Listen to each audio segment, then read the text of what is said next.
to be back here at MITAGS. Isn't this a great facility? I've been here several times, and we've had a NAMMA meeting here before. So this is really a great place to come back. And also thank you to the team from Baltimore, Mary and the team. They've really put together a good program here for you. So today I want to talk about what we're doing at the Center for Seafarers' Rights. Now, Center for Seafarers' Rights is the advocacy department of the Seamen's Church Institute of New York and New Jersey. And since some of you are maybe new here or don't know much about what we do, I'll just give you a brief description of the work at the Center for Seafarers' Rights. You should also know that the Center for Seafarers' Rights is your legal staff.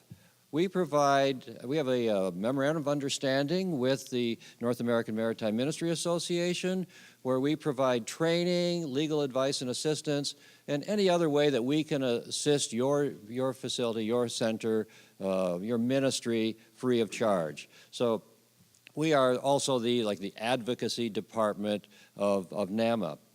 So what we do at the Center for Seafarers' Rights is in three main areas, and they're all pretty interconnected. We provide free legal advice and assistance. I think of my job, I'm a maritime lawyer, and I think of my job as being on your staff. You are the port chaplains are what you might call the on-scene commanders. And you have a lot of things you have to take into account. So when you have a situation where you need or would like to have our advice, we give it to you free of charge. And we don't take over the case, we provide support to you. So it's a free legal advice and assistance on any number of issues. And another thing to remember is we don't do anything without your approval. And as you shouldn't do anything without the seafarers' approval, so it all works in the same way. I think the ITF works exactly the same way. So we work, and sometimes we work together with the ITF on some cases. The other thing that we've been doing over the years is providing advocacy training. We can come to your center and provide training on how a chaplain can use the tools of advocacy in his or her ministry. Lately, for the last few years, we've been doing a lot of training on the Maritime Labor Convention. Although the United States hasn't ratified the Maritime Labor Convention, almost every ship you board is flagged in a country that has. And the third area, I call it government relations, but we also call it our Ministry of Prophetic Justice, where we try to share the experience of chaplains and our work with decision makers that are making decisions affecting the lives of seafarers, whether it is in the U.S. Congress, whether it is in the International Labor Organization or the International Maritime Organization. We have representatives on both. We are represented at both the International Maritime Organization and International Labor Organization through ICMA, International Christian Maritime Association. And I'm on the delegations of both of those, and the Center for Seafarers' Rights basically provides the policy support for those delegations. Okay, so the next thing we'll save questions to the end. Next thing I want to talk about is our 2018 Shore Leave Survey. It's going to be released tomorrow. So you're going to get the first briefing on our 2018 Shore Leave Survey. And this survey depends upon you. I know it's a pain, but chaplains every year, usually during May, take 1 week and keep records of the vessels they visit and the shore leave opportunities for seafarers on those vessels they visit during that week. And then we spend a lot of time coordinating, collaborating, and also consolidating that data. We try to make a standard form, but the data comes in a lot of different ways. So it's a main job for my summer intern to compile all the data, and then we analyze it a little later. But this year we had a great response. There were 23 United States and 1 Canadian port also submitted data, which was very helpful. Typically there's not a problem in Canada, but this year we did 23 ports around the United States, 338 vessels were visited by chaplains, with 6,444 seafarers on board those vessels at 133 terminals. Now, why do we do this? We do this because, you may recall, right after 9/11, there was a lot of information thrown around the press and everywhere that Muslims aren't going ashore, that citizens or seafarers from certain countries weren't going ashore, and it simply wasn't true. So we started collecting real data to show what was the cause of seafarers not going ashore in the United States. And it really disproved the religious and nationality aspect and showed that actually seafarers weren't going ashore in the United States because of private terminals not letting them go through the terminal and because seafarers didn't have visas. And also, there was a lot of perception that nobody was going ashore in the United States. No seafarers, foreign seafarers, were going ashore. Well, that may have been true through September of 2001, but after a while, seafarers were going ashore. So this year, the data showed that 90.9% of all the seafarers on the vessels that you, chaplains, surveyed were allowed to go ashore. So less than 10% were denied shore leave. And this has been a gradual increase in shore leave opportunity.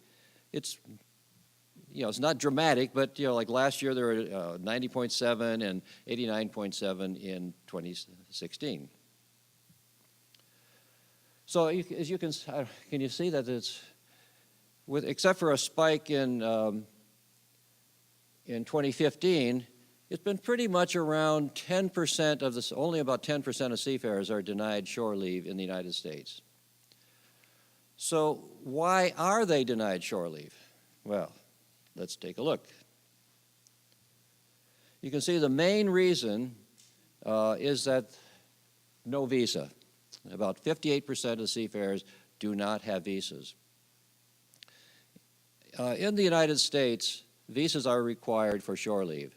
And this is the main reason why the seafarers don't have it. Well, and also, the Maritime Labor Convention requires ship owners to pay for visas. So we're wondering, what's the connection here? We checked with the State Department to see if a lot of seafarers did not have visas because they applied for visas and they were denied. But the reality is that for crew member, D1, and transit visas, only about 2.7% of the applications were denied. So very few seafarers who apply for visas are denied visas. It's pretty rare for a crew member visa. Another big issue was unknown. We got to try to do better with trying to verify, but sometimes you can't verify. Sometimes the seafarers may not be sure, or sometimes the chaplain may not be sure. But another big question was CBP detention. Well, that's actually less than 29-day rule, but CBP, that's Customs Border Protection. There's a perception that CBP is denying a lot of shore leave. Well, they are, but because they don't have visas. CBP, Customs Border Protection, denying shore leave is actually pretty small. And of those roughly 7% who are denied by CBP, a lot of the problems are caused by the ship's agents not having the paperwork ready for CBP. When a ship comes into port and is first called in the United States, the ship has to have all the paperwork for the CBP inspection, and that's done by the ship's agent. You've seen the CBP officers going aboard. They don't carry a briefcase full of forms. The forms have to be on the ship ready to go, and if they're not ready to go, the seafarers are denied shore leave. 10% were caused by the 29-day rule. After a CBP inspection, seafarers are given a crew member's landing permit. We call it the shore pass. And they're valid for 29 days. Now, if the vessel remains in United States waters for over 29 days, then the seafarers can't go ashore until the ship departs the United States to a foreign port and comes back and is re-inspected. So that's become a significant adjustment. 10% were caused by that. And we're seeing more and more transit visa detentions. And this is caused primarily because of the automation of the immigration system of the United States. We have some foreigners here. Luke, have you come to the United States like 5 years ago? And you got a little piece of paper that said, you know, that they put in your, and you had to give back when you, well, they don't do that anymore. That's all electronic. So this, yeah, quicker. Well, they don't. So they don't have this paper anymore. It's all electronic. But seafarers used to, when they come to the United States to join the vessel through an airport, they don't enter as a crew member. They enter as transit. And they get that same little piece of paper saying they have up to 29 days to transit or transit. And their transit is completed once they arrive on the vessel. And so that pass then expires. Well, now they don't have this paper. Before they had the paper that said 29 days, and the guards at the gate didn't know the difference, and they could go ashore. But now they don't have that piece of paper, and legally they can't go ashore once they arrive at their their vessel.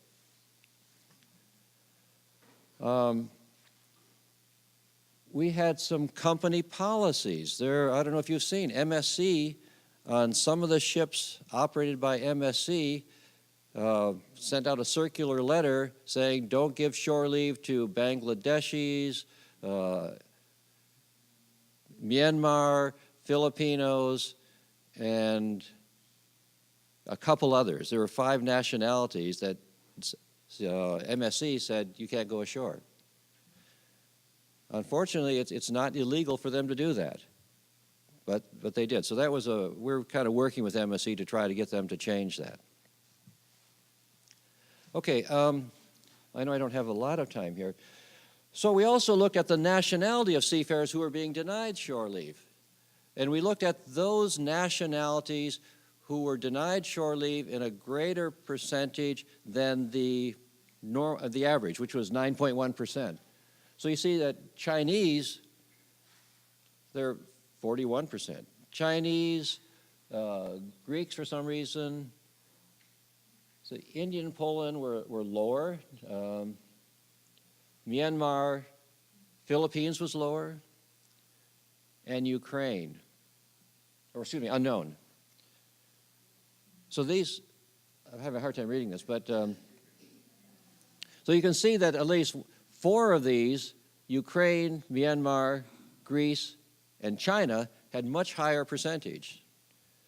Now, the other thing that we learned, when you talk to Chinese seafarers, they will tell you that they can't go ashore because they don't have a visa, and that they can't get a visa because they have to go to Beijing, the capital, costs a lot of money to the embassy to get a visa. This is simply not true. Visas are available at every consulate, United States consulate in China, and there's a consulate at every major port city in China. So I think this is a method of by ship owners keeping control of their seafarers. So another thing we looked at was flag states that had higher than the average percentage of detentions. And again, you see China's right up there. China, Hong Kong, Greece, Singapore, Malta, Panama, and Italy. And all of these countries except Hong Kong have ratified the Maritime Labor Convention. So these countries, and they're being denied shore leave for the same reasons, mostly because they don't have a visa.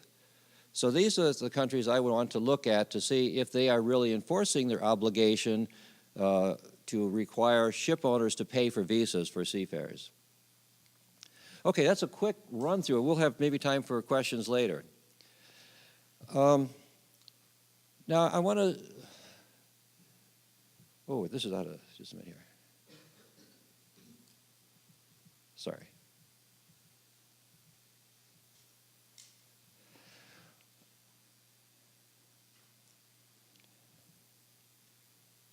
All right, here we go. This is it. Now, you know, in the 2010 Coast Guard Authorization Act, the law was passed that would require port facilities for terminals in their facility security plans to have provisions to provide free and timely access through the terminals to seafarers, representatives of seafarers' welfare and labor organizations, that's chaplains and ITF inspectors, and pilots. The problem is that there has been no implementing regulations by the Coast Guard. Now, Captain Manning is going to speak later. I don't know if Captain Manning's in here. He'll address this later, so I'm not going to steal his thunder. So he'll give you the update on where the Coast Guard implementing regulations are. Now, the terminals, even though the regulations have not been implemented, by and large, terminals have been doing a pretty good job, at least according to the data I'm receiving from you, in making access timely and at no cost to seafarers, with a few exceptions, one of which is right here in Baltimore, and another is the Port of New York and New Jersey. And these are primarily at least in the New York area, they're primarily at oil terminals and refineries. Okay, so that's what's going on with the shore leave survey. So we still have a lot of work to do in promoting, getting on those terminals and dealing with the visa issue. Now, you may not know, but the requirement to have a visa is prohibited by the Facilitation Convention, which the U.S. has ratified, an IMO convention that prohibits flag states or port states from requiring seafarers to have visas for shore leave. Well, the U.S. has ratified that convention, yet it still requires visas. I think that, realistically speaking, in this administration, it's not likely you're going to get a law passed that's going to liberalize immigration policy. So I guess we have to start working on the ship owners to make sure that they pay for the visas. But next thing I want to talk about is the cruise industry's efforts since 2006 to erode seafarers' rights. And every year or so, I ask you to sign a letter or write to your members of Congress. And last year, during the THUD bill, the Transportation, Housing, and Urban Development Bill, the House version had a provision that would limit the penalties on the United States law that has a penalty, provides penalties, imposes penalties on ship owners who don't pay seafarers their wages for an arbitrary or willful reason. So they really, I mean, the ship owners has to be really a bad actor, not making an honest mistake or slight negligence. It has to be like almost willful, arbitrary denial of wages. They're sacked with a penalty of 2 days' wages for every day of delay. Cruise line doesn't like that because they got lots of seafarers, and if they get socked with something like that, they're worried about it. But actually, they have not ever paid big amounts since there was a class action suit a few years ago, which, like in 2005, which got them involved in this. But since then, they haven't. It's not been a big problem for them. They're just looking at potential problems. We're concerned about it because we don't want the erosion of rights. And what they want to do is limit the penalties.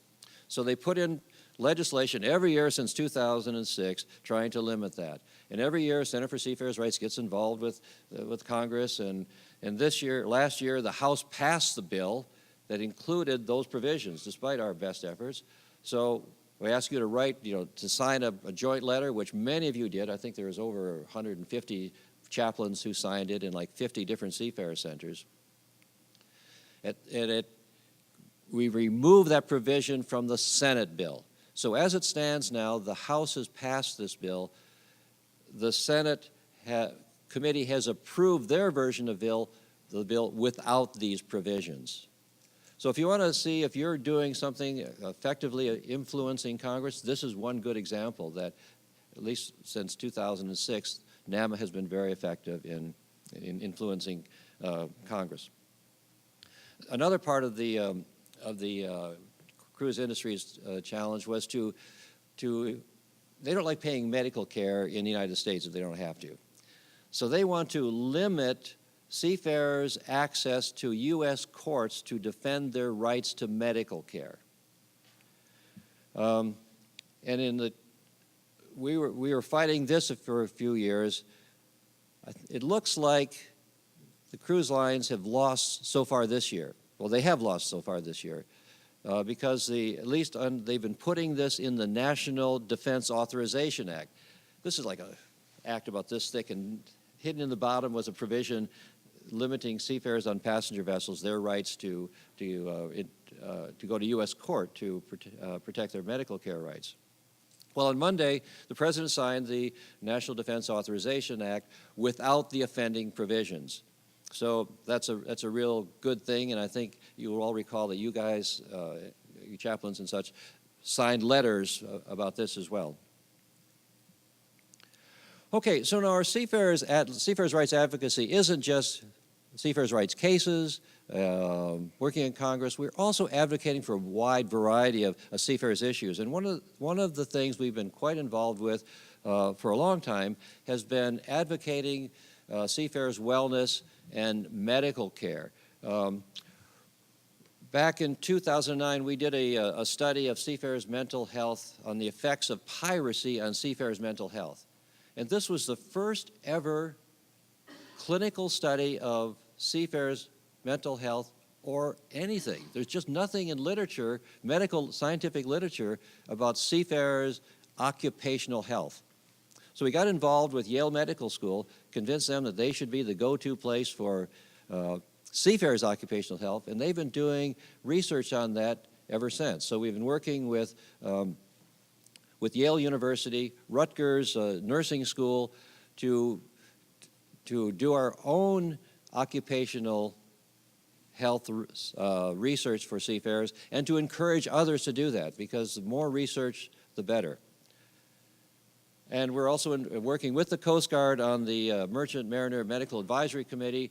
They're having a meeting this fall where we will be giving some presentations to them, to let those who are making, you have, just like on our shore leave surveys, you have to have the correct data.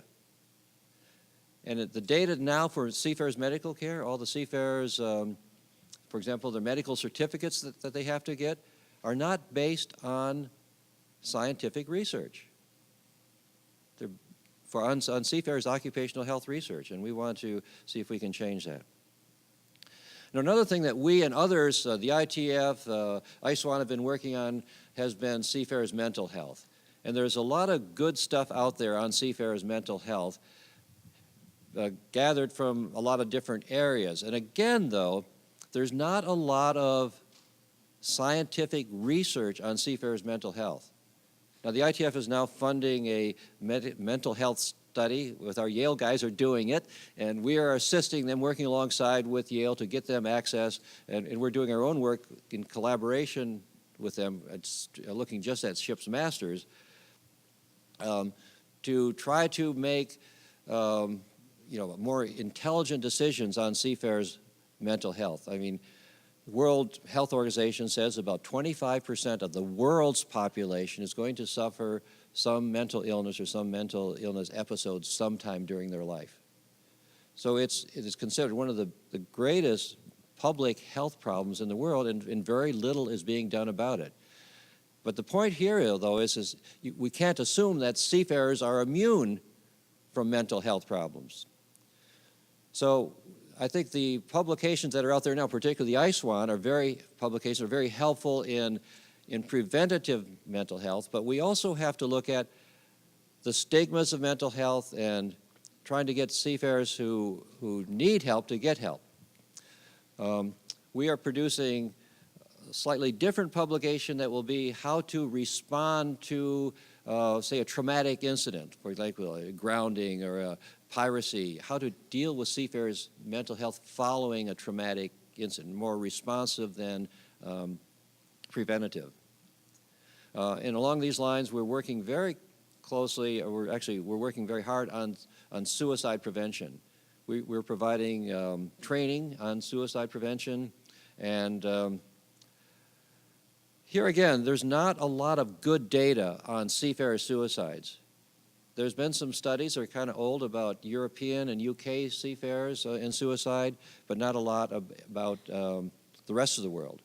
And we also find the data that's out there, we're looking at both blue water and brown water seafarers. For example, the blue water seafarers tends to be, suicide tends to be more likely with young first contract seafarers. Where in the brown water, it tends to be older seafarers. Blue water, you know, you look at it, if you're going to commit suicide, you have to have the means. And on blue water, it's a very easy means, just walk off. On brown water, you know, in the US, this is in the U.S. anyway, seafarers go home, and they typically have weapons at home. So I've already talked about the resources. There's a lot of good resources out there. ITF has put out some good material. I commend them to you. So with that, Mary, I see I'm getting the thing from Mary, so I better stop. Thank you.